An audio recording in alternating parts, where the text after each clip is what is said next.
mga kamasa. Good afternoon sa inyong lahat. Andito kami ngayon sa Starbucks at kasama ko yung aking mga friends here. Hi, Tita A. Na-miss kita, Tita A.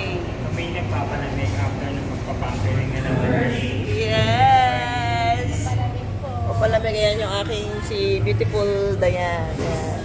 At syempre si Tita A. Tita A. All the way from Manila. Ayan.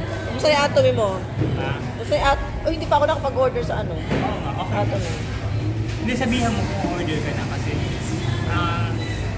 minu-monitor namin yung points pa para hindi nag-flash. Okay. Sige. I-inform kita. Ayan. Mabuti ka director ka na. Ha? Hindi, yun ang maganda ko sa akin. Uy, ano ka ba? Papakita ko. Nagpapalamig lang po kami ngayon. Thank you po. Ito may pakita ko yung commission ko doon. Maraming salamat kay Tita A at saka kay Dayan sa pagdalaw dito sa akin. Ikaw, Mr. Madam. Thank you.